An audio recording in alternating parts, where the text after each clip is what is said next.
চারিদিকে নিস্তব্ধ, নিঝুম আধারে ডুবে আছে পুরো পৃথিবী। সাই সাই করে বাতাস প্রবেশ করছে হোটেল রুমের বারান্দা দিয়ে। রুমে বসে ল্যাপটপে কাজ করতে ব্যস্ত মুনতাসির বিরক্তিতে কপালে কয়েক শত ভাঁজ বিদ্যমান। ঘুরতে সেও তার শান্তি নেই, সেই কাজ নিয়েই পড়ে থাকতে হচ্ছে। খিটখিটে মেজাজে হাতে থাকা ল্যাপটপটা ঠাস করে বন্ধ করে ফেলে। ঘাড়ের পেছনে হাত জোলে রাগান্বিত স্বরেই বলে ওঠে, দুর্বল জীবনের শান্তি সব কই গেল, কোনো দিক দিয়ে শান্তি পাই না। কোনো এক পাখি বন্দি করতে পারলেও ভাগ্যক্রমে কতদিন নারীর স্বাদ পাই না। হাত দিয়ে চুলগুলো সেট করে চোখ বুজে নেই। কল্পনা করার চেষ্টা করে আজকে পরিচয় হওয়া মেয়েটাকে।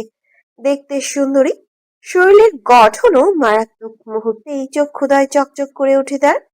মুখে পাকা হাসি ফুটিয়ে আপন মনেই বলে ওঠে, এই মেয়েটাকে তো চাই, এক রাতের জন্য হলো আমার বিছানায় একে লাগবেই। সকল কাজ শেষ করে ফ্রেশ হয়ে একবার বের হয় মুনতাসির। বালিশ ঠিকঠাক করে শুতে যাবে, এমন সময় হুট করে বারান্দায় কিছু একটা শব্দ হয়। বারান্দার অন্ধকারে পর্দাটা খানিকটা নড়ে উঠল। মাঝরাতে এমন শব্দে চমকে উঠে বসে মুনতাসির। সেই সাথে আঁতকে উঠে কিছুটা কিছুটা ভীত কণ্ঠেই বলে উঠল, কে এত রাতে, কে বারান্দায়, কে? ধীরে ধীরে উঠে দাঁড়িয়ে এগিয়ে যায় বারান্দার দিকে। চারিদিকে হিমশীতল নীরবতা।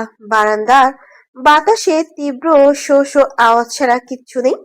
মুনতাসির বারান্দার কাছে পৌঁছাতে না পৌঁছাতেই হঠাৎ ছায়ার মতো দ্রুত এক অবয়ব সামনে এসে দাঁড়ায়। আরশিল! মুনতাসির প্রচন্ড ভাবে চমকে ওঠে। আরশিল, কিন্তু আপনি এখানে কেন, তাও আমার বারান্দা দিয়ে? আরশিল বাচ্চাদের মতো একটা হাসি দেয়, হাততালি দিতে দিতেই বলে ওঠে, ডাক্তার ডাক্তার দেখুন, আমি খেলতে খেলতে এখানে চলে এসেছি। আমি তো শুধু দেখছিলাম এই বারান্দা দিয়ে উপরে আসা যায় কিনা, কিন্তু আমি তো চলে এসেছি। ইয়ে। আরশিলের কথায় ট্যাপ ট্যাপ করে তাকিয়ে থাকে মুনতাসির। আরশিল তাকে ঠেলে ভেতরে প্রবেশ করে। কৌতূহলী স্বরেই বলে উঠল, সরুন, আমি ভিতরে যাব আর দেখব রুমটা কতটা সুন্দর। অতিশয় বিস্ময়ে হতবাক মুনতাসির। কিছুটা ঢোক গিলে শুষ্ক গলা ভেজানোর চেষ্টা করে। ব্যাপারগুলো কিছুতেই হজম হচ্ছে না। আরশিল যে এমনি এমনি আসেনি তা বুঝতে আর বাকি থাকে না। আরশিলের চোখের আড়ালেই ফলের ঝুড়িতে থাকা ছুরিটা হাতে তুলে নেয়। ধীরে ধীরে এগিয়ে গিয়ে আরশিলকে পেছন থেকে প্রহার করার পূর্বেই আরশিলের বলিষ্ঠ হাতখানা তার হাত শক্ত করে চেপে ধরে। কুঁকড়ে ওঠে মুনতাসির। আরশিল নিষ্পাপ দৃষ্টি নিক্ষেপ করে বাচ্চাদের মতো ঠোঁট উল্টেই বলে উঠল, আপনি আমাকে আঘাত করতে চাইছেন? এটা তো একদমই ঠিক না ডাক্তার। ডাক্তারদের কাজ জীবন দেওয়া নেওয়া না তো। এই শুভ কাজটা না হয় আপনার হয়ে আমিই করলাম। আমি কিছু করিনি। বাক্য শেষ হবার আগেই আরশিল হঠাৎ এক ঝটকায় মুনতাসিরের কলার চেপে ধরে দেয়ালে ঠেসে দেয়। ঘটনাটা এত দ্রুতই ঘটে যে মুনতাসির শ্বাস ফেলারও সময় পায় না। আরশিল কোমরে গোজা ছুরিটা বের করতে করতে শীতল কণ্ঠেই বলে ওঠে, প্রত্যেকটা মানুষ মরার আগে বুঝে ফেলে সে কি ভুল করেছে। তোরও তো বোঝার কথা, বুঝতে পারছিস না? ওকে, যা আমি বুঝিয়ে দিচ্ছি তোকে, কিন্তু তার আগে। এইটুকু বলেই হালকা হাতে মুনতাসিরের গলায় ছুরি চালিয়ে দেয় আরশিল। খুব বেশি ক্ষত না হলেও প্রচন্ড যন্ত্রণায় গলায় হাত চেপে মাটিতে বসে পড়ে। আরশিলও হাঁটু গেড়ে বসে পড়ে। মুনতাসিরের এক হাত মেঝে চেপে ছুরি দিয়ে একে একে আঙুল কাটতে শুরু করে। প্রচন্ড যন্ত্রণায় চিৎকার করে ওঠে মুনতাসির। হাত ছাড়ানোর চেষ্টা করলেও পেরে ওঠে না। আরশিল একবার শীতল দৃষ্টিতে তাকে স্মিত স্বরেই বলে উঠল, মনে আছে ঠিক কিভাবে লাবণীর উপরে ঝাঁপিয়ে পড়েছিলি তোদের জানোয়ারের দলটা? কিভাবে যন্ত্রণা দিয়েছিস তাকে? আর কি ভেবেছিলি পায়রার দিকে দেওয়া তোর লোভাতুর দৃষ্টি আমার চোখে পড়েনি? মন তো চাইছিল সেদিনই তোর চোখ উপড়ে ফেলি, কিন্তু আমি তো পাগল, তাই না বল? তখন কিছু করলে তো আমার পায়রা বুঝে যেত সব। পুরো ঘর জুড়ে ছড়িয়ে পড়ে আরশিলের ভয়ানক হাসি। প্রতিধ্বনি হতে থাকে প্রতিটি দেয়াল জুড়ে। আরশিলের এরূপ ব্যবহার দেখে ভয় আতঙ্ক ছেয়ে যায় মুনতাসিরের শরীরে। ভয়ার্ত স্বরে মিনতি করে বলে ওঠে, ভাই আমাকে ছেড়ে দিন একবারের মতো। আমি আর কোনোদিন খারাপ নজরে দূর থেকে তাকিয়ে থাকবো না। বড্ড দেরি করে ফেললি রে। কথাটুকু শেষ হওয়ার পূর্বেই চোখে ছুরিটা গেঁথে দেয় আরশিল। চোখ থেকে ছুরিটা বের করে পুনরায় গলায় গেঁথে দিতেই ছটফট করতে থাকা দেহটা ধীরে ধীরে নিস্তব্ধ হয়ে যায়। থেমে যায় শেষ নিঃশ্বাসটুকু। আরশিল ছুরিটা বের করে নিয়ে আসে নাকের অতি নিকটে। নাসারন্ধ্রে রক্তের তীব্র ঘ্রাণ প্রবেশ করতেই বড় একটা নিঃশ্বাস নিজের মাঝেই টেনে নেয়। নিষ্প্রভ কঠিন কণ্ঠেই বলে ওঠে, এই রক্তের ঘ্রাণ কতটা শান্তি দেয় আমাকে, তোদের বোঝাতে পারবো না রে হায়নার দল। রাত্রির শহরের অর্ধেক আলো নিভে গেছে, বাকি অর্ধেক নিস্তব্ধতার সীমানায় হারিয়ে গেছে প্রায়। আশিল ধীর পায়ে প্রবেশ করে নিজ কক্ষে। মুখে নিস্তেজ শান্ত ভাব। অন্ধকার কক্ষের খাটের উপরে গোল হয়ে শুয়ে আছে পায়রা। চুলগুলো মুখের ওপর ছড়িয়ে আছে এলোমেলো হয়ে। আশিল ধীরে ধীরে এগিয়ে যায় বিছানার দিকে। অভ্যন্তরে জ্বলতে থাকা আগুনটা যেন নিঃশেষ হয়ে যাচ্ছে এই মেয়েটার ঘুমন্ত মুখের দিকে তাকিয়ে। বিছানার পাশে বসে পড়ে আশিল। হালকা করে পায়রার মুখ থেকে চুল সরিয়ে দেয়। আঙুলের ডগায় স্পর্শ লাগতেই মেয়েটার ভ্রুযুগল সামান্য কেঁপে ওঠে। আশিল বড় করে একটা নিঃশ্বাস টেনে নেয় নিজের মাঝে। তারপর ধীরে ধীরে মাথাটা রাখে পায়রার কোলে। নিঃশব্দে চক্ষুদয় বন্ধ করে ফেলে। বুকের ভেতর জমে আছে তীব্র অস্থিরতা। পায়রার সংস্পর্শে এসে তা ধীরে ধীরে কমতে শুরু করে। সব মিলিয়ে যাচ্ছে পায়রার নিঃশ্বাসের তালে তালে। পায়রা আধো ঘুমে নড়ে চড়ে উঠল। চক্ষুদয় সামান্য মৃদু স্বরে বলে উঠো, কি হয়েছে বর? আপনি এখানে শুয়ে আছেন যে? আরশিল চোখ না খুলেই নিঃস্ব গলায় বলে, চুপ থাকো প্রাণ, কিছু বলো না এখন। তোমার শরীরের ঘ্রাণ নিতে দাও, আমার একটু শান্তির প্রয়োজন। পায়রা কিছু না বুঝে তার চুলে হাত বুলিয়ে দেয়। হয়তো ভালোবাসায় গলে গেছে মেয়েটা। তার আঙুলের ছোঁয়া পেয়ে আরশিলের নেত্রকোণ সামান্য জ্বলে ওঠে। দেহ কেঁপে ওঠে খানিকটা, যা সম্পূর্ণ অনুভব করে পায়রা। খানিকটা চমকায়। উঠে বসতে চাইলে বাধা প্রদান করে আরশিল। পায়রা বিচলিত স্বরেই বলে উঠল, আপনার শরীর কাঁপছে কেন? কি হয়েছে আরশিল? বলুন আমায়। আরশিল চোখ খোলে না, শুধু নিঃশব্দে ফিস ফিস করেই বলে ওঠে, কিছু না, সব ঠিক আছে। একটু ঘুমাতে চাই শান্তিতে। কণ্ঠস্বর কিছুটা থেমে যায়। পায়রার পেটে আরো গভীরভাবে মুখ গুজে দেয় আরশিল। মন ভরে পায়রার শরীরের ঘ্রাণ নাসারন্ধ্র দ্বারা নিজের মাঝে টেনে নেয়। কোমর টেনে মিশিয়ে নেয় আরো খানিকটা নিজের সাথে। গাঢ় শীতল কণ্ঠেই বলে উঠল, জানো পায়রা, পৃথিবীর সবচেয়ে শান্তির জায়গাটা তোমার কাছেই। তুমি না থাকলে আমি হয়তো পাগল হয়ে যেতাম।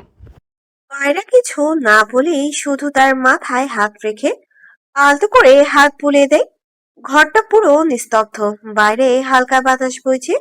পর্দাটা নড়ছে ছন্দে ছন্দে। আশিল চোখ বন্ধ করে থাকে। ঠোঁটের কোণে নিঃশব্দ হাসি ফুটে ওঠে। তারপর ধীরে ধীরে হাত বাড়িয়ে পায়রার কোমর জড়িয়ে ধরে খানিকটা উপরে উঠে পায়রার বুকের ভেতর মাথা গুজে দেয়। রাতটা কেটে যায় নিস্তব্ধতায়। বলা হয় না কত শত কথা। কিছুক্ষণ পূর্বের সুসজ্জিত রুমটা মুহূর্তেই ধ্বংসস্তূপে পরিণত হয়। একের পর এক ফুলদানি চেয়ার টেবিল উল্টে ফেলছে জুবাইর। প্রচন্ড রাগে চক্ষুদ্বয় লালচে আকার ধারণ করেছে। নিঃশ্বাস ভারী হয়ে আসছে ক্রমাগত। মুখের শিরাগুলো ফেটে পড়ছে যেন রাগে। একটা কাচের বোতল হাতে তুলে চিৎকার করে ছুঁড়ে মারে দেয়ালের দিকে। কাচের গুঁড়ো ছড়িয়ে পড়ে মেঝেতে। কিছুক্ষণ আগেই খবর পেয়েছে সেদিন রাতে তার পাঠানো লোকগুলোকে আরশিলি মেরে নদীতে ফেলে গেছে। রাগে নিজের চুল খামচে ধরে গর্জেই বলে উঠল, নিজেকে কি ভাবিস আরশিল? এতগুলো মানুষকে মেরেও কিভাবে বেঁচে যাচ্ছিস তুই? আমার প্ল্যান এক রাতেও ধ্বংস করে দিল। হঠাৎ টেবিলের ওপরে থাকা বন্দুকটা হাতে তুলে নেই। গুলির চেম্বার খুলে আবারও বন্ধ করে। ঠান্ডা গলায় বলে, তুই তো আমার হাতেই মরবি। তোকে আমি এত সহজে মারবো না। সবকিছু ধ্বংস করবো আগে। তোর প্রিয় মানুষ, তোর নাম, তোর শ্বাস নেওয়ার কারণ, সব, মানে সব সব সব। জুবাইয়ের টেবিলের ওপরের পেপার ওয়েটটা তুলে সজোরে ছুঁড়ে মারে আয়নাতে। চক্ষুদ্বয় তুলে আয়নার ভাঙা অংশেই নিজের প্রতিবিম্বের দিকে তাকায়। চোখে তীব্র আগুন যেন জ্বলজ্বল করে ওঠে। ঠোঁটের কোণে শীতল হাসি ফুটিয়েই বলে ওঠে, এখন আর লুকাচুরি না বন্ধু, এবার সরাসরি আমি যাবো তোকে শেষ করতে। দেখবো দেখবো এবার কিভাবে তুই বাঁচিস আমার হাত থেকে। ভোরের আলো তখনও ঠিকঠাক ফোটেনি। পুরো হোটেলের মানুষ ঘুমন্ত অবস্থায়। হোটেলে কর্মরত এক তরুণ কর্মচারী করিডোরে মাথা থেকে ও মাথা পরিষ্কার করতে ব্যস্ত। হুট করে একটা রুমের দরজার কাছে এসেই তার পদযুগল থেমে দেয়। দরজার নিচ হতে সরু লাল রেখা দেখে হঠাৎ থমকে দাঁড়ায় তরুণটি। বুকের ভেতর কেমন ধক করে ওঠে। প্রচন্ড ভয়ে শরীর শীতল হয়ে যায় মুহূর্তেই। খানিক কাঁপতে কাঁপতে দরজায় টোকা দেয় কয়েকবার। স্যার স্যার আছেন ভিতরে আপনি? ভেতর থেকে কোনো সাড়া নেই। শতদ্বিধা নিয়ে পুনরায় টোকা দিয়ে ওঠে। স্যার। নিশ্চুপতা। তরুটি আকস্মিক ভয় আর সংশয়ের মাঝে ঝুঁকে ফাঁক দিয়ে চোখ রাখে দরজার উপর। কিছু দেখা যায় না, চারিদিকে শুধু নিস্তব্ধতা।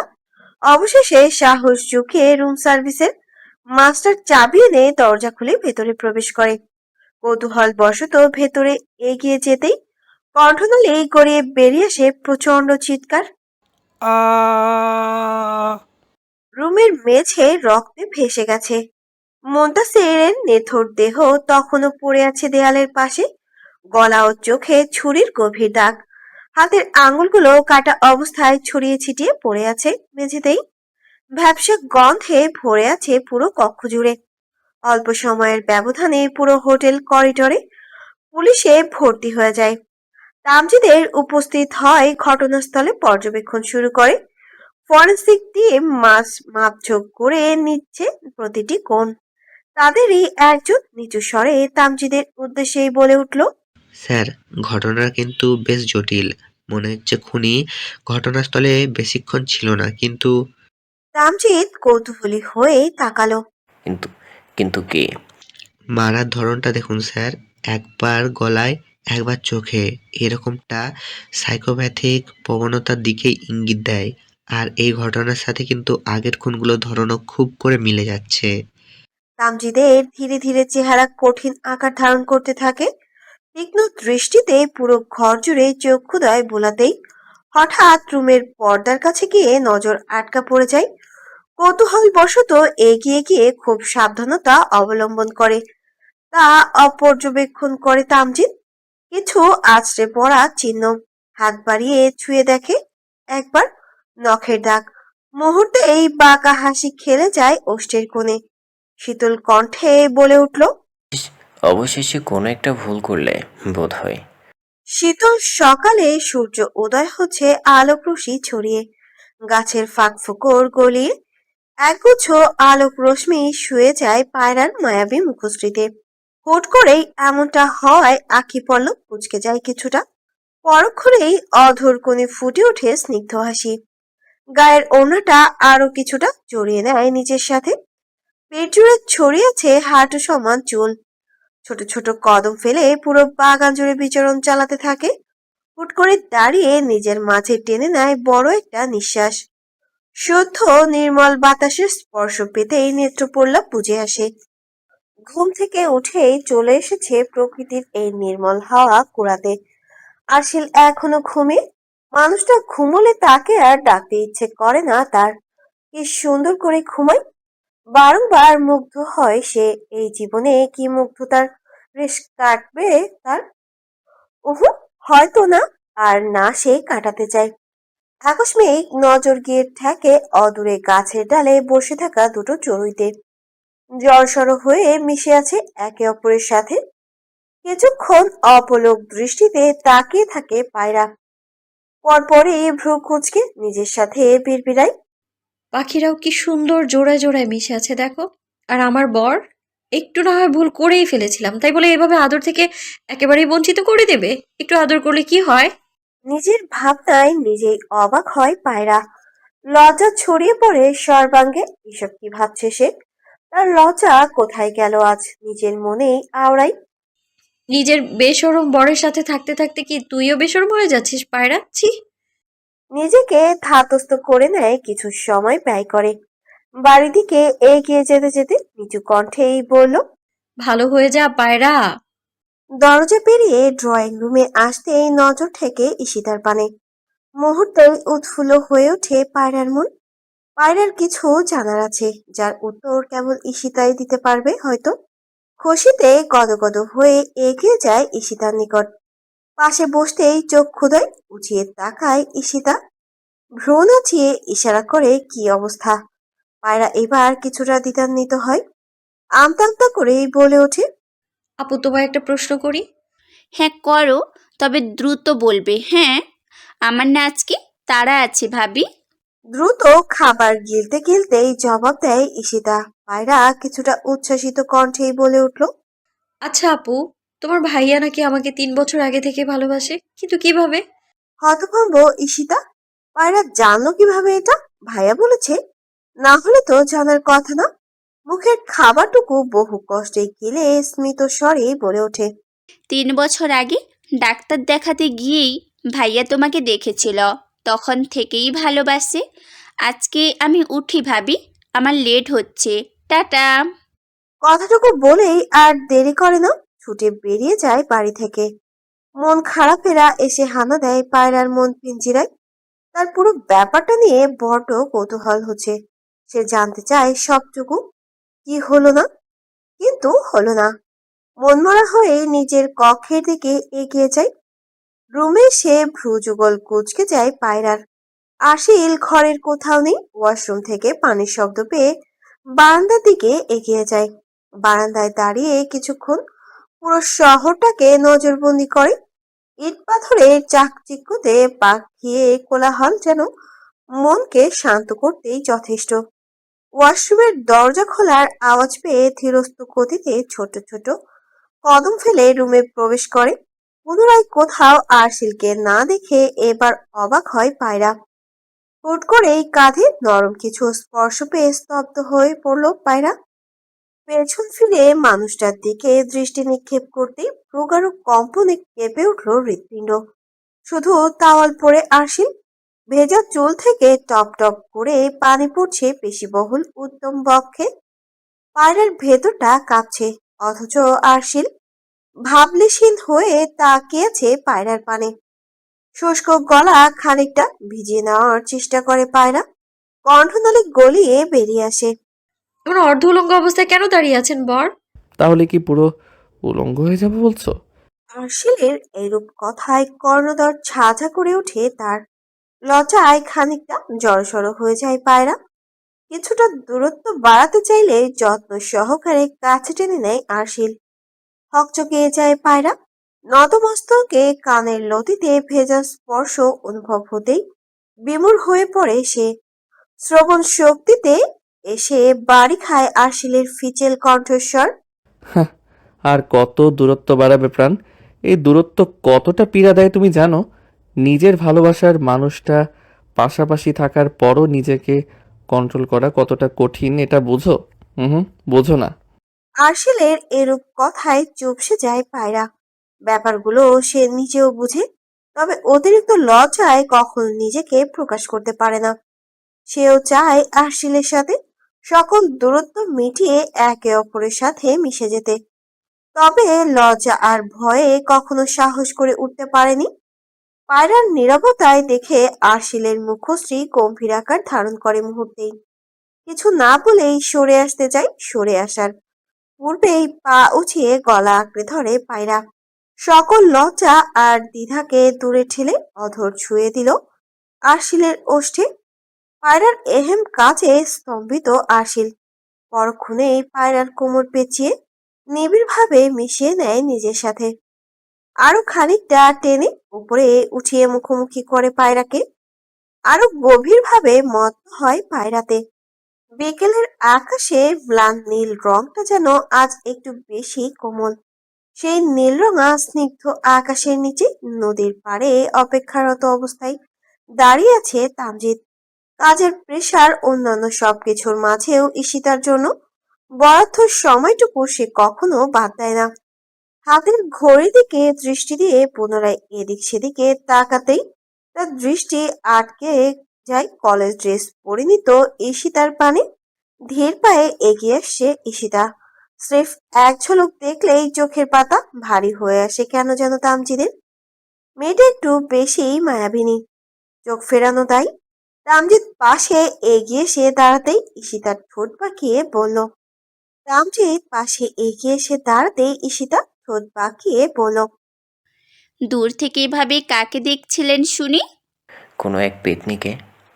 ঈশিতার চক্ষুদয় গোল গোল হয়ে যায়, কিছুটা চিল্লিয়েই বলে উঠল। আপনি কি আমাকে পেতনি বললেন? আপনার সাহস কম না তো?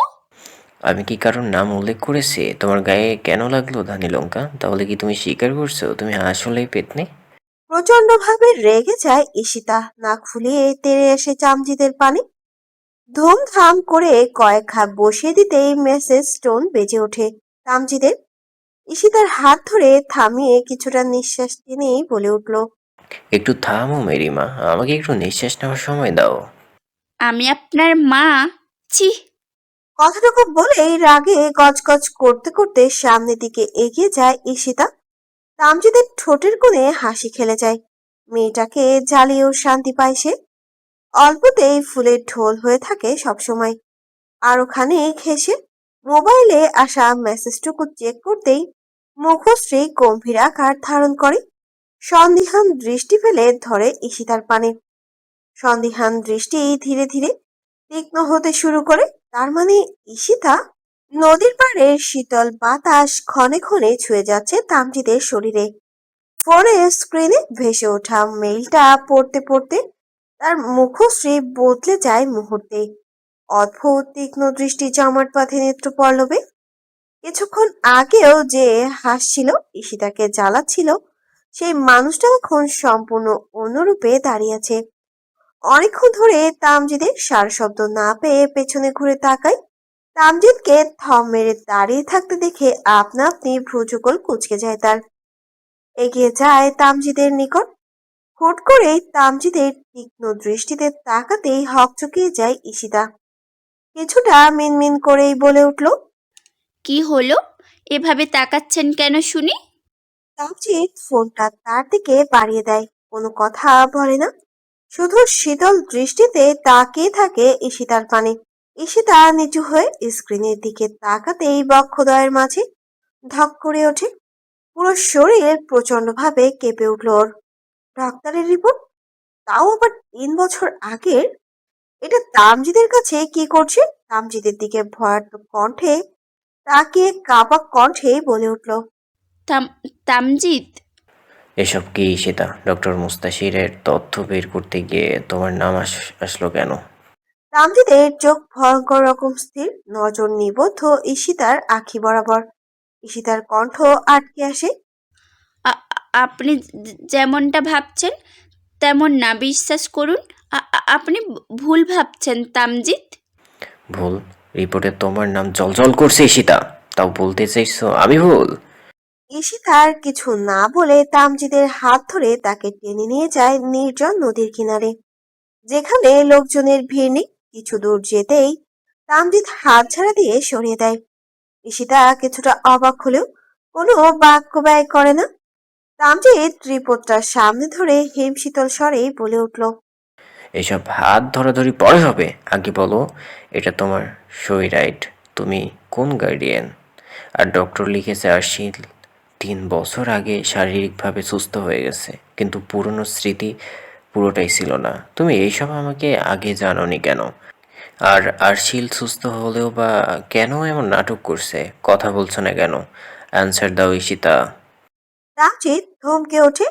এতেই যেন বড্ড অভিমান হয় ঈশিতার। চক্ষু কোল ভিজে ওঠে তামজিদের এমন কঠিন বাক্যে। তবুও নিজের অশ্রুচক্ষু আড়াল করে সবকিছু বলার জন্য গুছিয়ে নেয়। তামজিদ আসল জিনিসটাই জেনে গেছে, এখন আর লুকানোর কোনো জায়গা নেই। ঈশিতা মাথা নিচু করে নেয়, কাঁপা কাঁপা কণ্ঠেই বলতে শুরু করে। বলছি তামজিৎ, আমাকে ভুল বোঝো না। শুরু করো। আমি তখন অনেকটাই ছোট, ভাইয়া তখন সবে কলেজ শেষ করেছে। লাবণী আপুকে ভাইয়া খুব ভালোবাসতো। আমার সাথেও বেশ কয়েকবার দেখা হয়েছে আপুর। পরে আপুর বিয়ে ঠিক করা হলে আপু আর ভাইয়া পালিয়ে যায়। তারপরেই আপুকে ধর্ষণ করে ভাইয়ার এই কাছের বন্ধুর সাথে আরও কয়েকজন ছেলে মিলে। ঈশিতার কণ্ঠ থেমে যায়। তামজিৎ পূর্ণ দৃষ্টিতে তাকিয়ে থাকে ঈশিতার পানে। ঈশিতা কিছুটা ঢোক গেলে নিজেকে স্বাভাবিক করে নেয়, পুনরায় বলে ওঠে, ঘটনাটার সময় ভাইয়াকে পাশের ঘরে বন্দি করে রাখা হয়েছিল। তারপর ভাইয়ার মাথায় তারা আঘাত করে, আত্মরা অবস্থায় ফেলে যায় আমাদের বাড়ির সামনেই। ভাইয়াকে হসপিটালে ভর্তি করা হলো। এরপরে ভাইয়া মানসিকভাবে পুরোপুরি ভেঙে যায়। খুব পাগলামি করত, কেউ গেলেই তাকে আঘাত করত। এভাবে কেটে যায় কয়েক বছর। তবুও ভাইয়ার অবস্থা কোনো উন্নতি হয় না, বরং দিন দিন যেন আরও অসহনীয় হয়ে যাচ্ছিল। আমি ছোট ছিলাম, তবুও ভাইয়ার এই অবস্থা মানতে পারতাম না। কেন যেন মনে হতো বাড়িরই কেউ একজন ভাইয়াকে সুস্থ হতে দিচ্ছে না। যদিও আমি শিওর ছিলাম না, নিজের মনের ভাবনাটাও কাউকে প্রকাশ করিনি।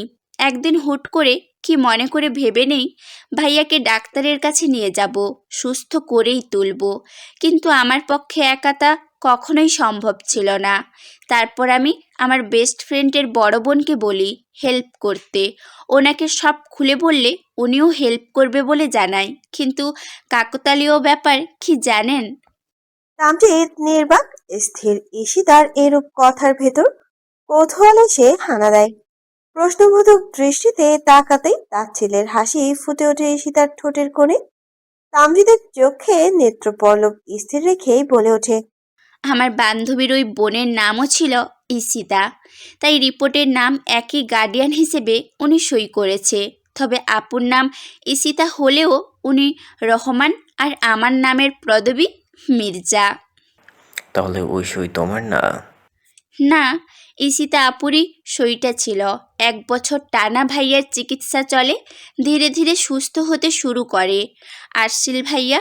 তবে স্মৃতি পরিষ্কারভাবে মনে ছিল না, অল্প অল্প করে মনে পড়তো সব। আবার অনেক কিছু আবছা থেকে যেত। তারপর আবার কেউ ভাইয়াকে পাগল বানানোর খেলাটা পুনরায় শুরু করে। তখন পুরো দমে নিশ্চিত হয়ে যাই বাড়ির কেউ এমনটা করছে। অল্প অল্প করে ভাইয়ার চিকিৎসা হতো সকলের চোখের আড়ালে। তবে ভাইয়ার মাঝে হুট করে খুব উগ্র, আবার কখনো একদম শান্ত একটা সত্তা দেখা যেত। একদিন হঠাৎ চিকিৎসা নিয়ে ফেরার পথে ভাইয়া পায়রাকে প্রথম দেখে। অবাক করার বিষয়, ছোট্ট পায়রার মুখের সাথে লাবণী আপুর চেহারার প্রায় অনেকটাই মিল। দূর থেকে দেখে মনে হবে ওটাই যেন লাবণী আপুই। ভাইয়া পায়রাকে দেখে তৎক্ষণাৎ সামনে যেতে চেয়েছিল, তবে আমরা আটকে দিয়েছিলাম। তারপর থেকেই ভাইয়া দূর থেকে পায়রার ওপর নজর রাখত। ধীরে ধীরে ভাইয়া পায়রাকে ভালোবাসতে শুরু করে। এমনটা না যে লাবণী আপুর সাথে চেহারার মিল দেখেই ভালোবাসে পায়রাকে, বরং পায়রার পরিস্থিতি, চুপচাপ স্বভাবের আড়ালে বাচ্চামো, এইগুলো দেখেই আস্তে আস্তে ভাইয়ার মনে ভালোবাসার জন্ম নেয়। 3 বছরে ভাইয়ার আস্তে আস্তে সব মনে পড়তে থাকে। তারপর হুট করেই বাবা ভাইয়াকে বিয়ে করানোর জন্য জোর দিতে থাকে। কেননা কোর্ট থেকে নোটিশ আসে ভাইয়ার সম্পত্তির নিয়ে। কোর্টের আদেশ অনুযায়ী পাগলের সহধর্মিণী কেউ না থাকলে ওর সম্পদ সরকারি বলে গণ্য হবে। তাই ভাইয়াকে বিয়ে করানোর কথা উঠলে আমি পায়রার কথা বলি, আর পায়রার চাচা চাচিও লোভে পড়ে রাজি হয়ে যায় ভাইয়ার সাথে বিয়ে দিতে। ব্যাস, হয়েই গেল বিয়েটা। ঈশিতার কণ্ঠস্বর থেমে যায়। তামজিদের দিকে নজর পড়তেই ভরকে গেল ঈশিতা। সন্দেহান দৃষ্টিতে তাকিয়ে আছে তামজিদ। হুট করেই চক্ষুদয় শীতল হয়ে যায় তামজিদের। সূক্ষ্ম কণ্ঠেই বলে উঠল, পুরোটাই বুঝলাম, তবে মেইন পয়েন্ট এখনও বলোনি মিস ঈশিতা। আমার ফোনে কিন্তু আরও 2টো নোটিফিকেশন এসেছে, যেখানে একটা রিপোর্টের মতে দরজার পর্দায় আরশিলের ফিঙ্গারপ্রিন্ট স্পষ্ট, মানে ডক্টর মুস্তাশির হত্যাকাণ্ডে আরশিল জড়িত। এখন তুমি ভাবো এই ব্যাপারটা ক্লিয়ার করবে নাকি আমি আমার মতো ক্লিয়ার করে নিব, কোনটা? তামজিদের প্রশ্নে ঈশিতার শির দ্বারা বেয়ে শীতল স্রোত বয়ে যায় তৎক্ষণাৎ। তীর তীর করে কেঁপে ওঠে 2 ঠোঁট। গলা শুকিয়ে কাঠ ফাঁকা ঢোক গিল সে। তামজিৎ লক্ষ্য করে ঈশিতার অভিব্যক্তি, পুনরায় কঠিন গলায় বলে উঠল, তুমি কি বলবে? আমি সব কিছু বের করলে কিন্তু পরিণাম ভালো হবে না ঈশিতা। তৎক্ষণাৎ উত্তর দিতে পারে না ঈশিতা। রয়ে সয়ে নিজেকে খানিক স্বাভাবিক করে। চক্ষুদ্বয় ছলছল করে ওঠে, তার অসহায় কণ্ঠেই বলে ওঠে, বলবো, তবে প্লিজ ভাইয়ার কোনো ক্ষতি করবেন না তামজিৎ। ভাইয়া কোনো অপরাধ করেনি, বিশ্বাস করুন। তামজিৎ ঈশিতার টলমল চোখে নিজের চক্ষুদ্বয় নিবদ্ধ করেই বলে ওঠে। ক্ষতি করব না, প্রমিস। এবার বলো। ঠোঁটে ঠোঁট চেপে নিজেকে সামলায় ঈশিতা। কান্না ভেজা স্বরেই বলে উঠল,